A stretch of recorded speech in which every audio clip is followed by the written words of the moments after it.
Good evening, everyone. Breaking tonight, President Biden speaking to the country just a short time ago, saying he's convinced Vladimir Putin has made the decision to invade Ukraine and that he believes Ukraine's capital, Kyiv, will be targeted.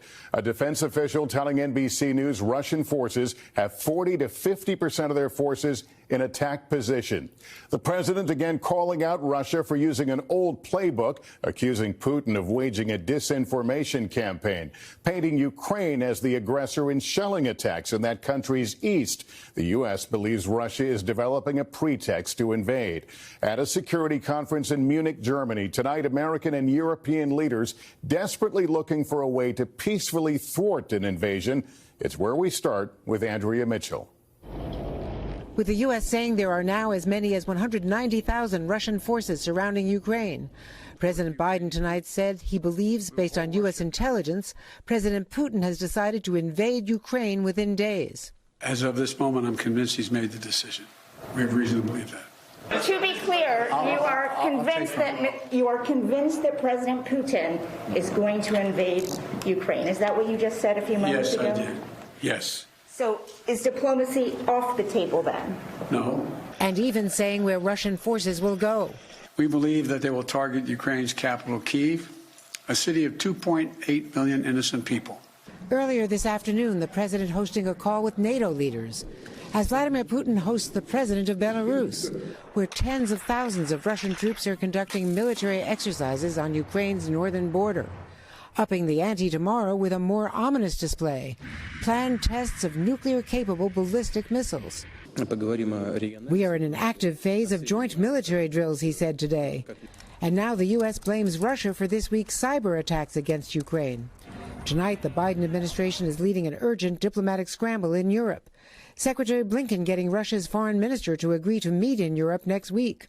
Blinken says if Russia does not invade before then. The biggest sticking point, Putin's demand that NATO pull back and ban any new members along Russia's border.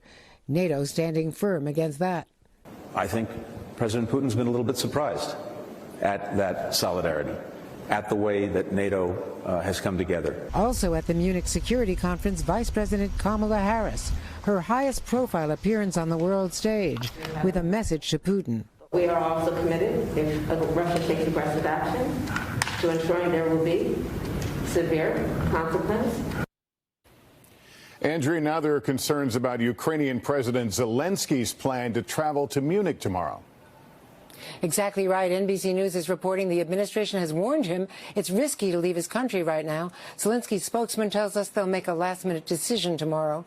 Former officials tell me if he flies to Munich, he may not be able to safely fly home. Lester? Andrea Mitchell in Munich tonight. Thank you. Russian President Putin insisting he has no plans to invade Ukraine, but there are fears pro-Russia groups there are trying to provoke a war. Richard Engel is in Ukraine. While Russian ships today conducted drills in the Black Sea, in eastern Ukraine, Russia may be building a case for war through a crisis that doesn't exist.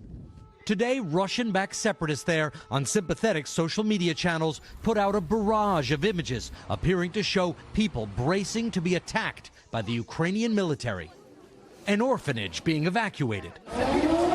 Air raid sirens tested. And this supposed car bomb. No casualties. Ukraine said it was staged. One of the separatist leaders called for people to flee to Russia, women, children, and the elderly first, because he claimed the Ukrainian army is about to launch an all-out war. It defies basic logic to believe the Ukrainians would choose this moment, with well over 150,000 troops arrayed on its borders, to escalate a year-long conflict. Instead, Ukraine accuses the separatists, who are armed and led by the Kremlin, of firing on Ukrainian territory in an attempt to bait the Ukrainian army into a response. The separatists control an enclave about the size of New Jersey in eastern Ukraine on the Russian border. The people here, nearly 2 million, use the Russian ruble, speak Russian, and hundreds of thousands have Russian passports. Tonight, Ukrainian officials accuse Russia of using these separatists to create a fabricated pretext for an invasion.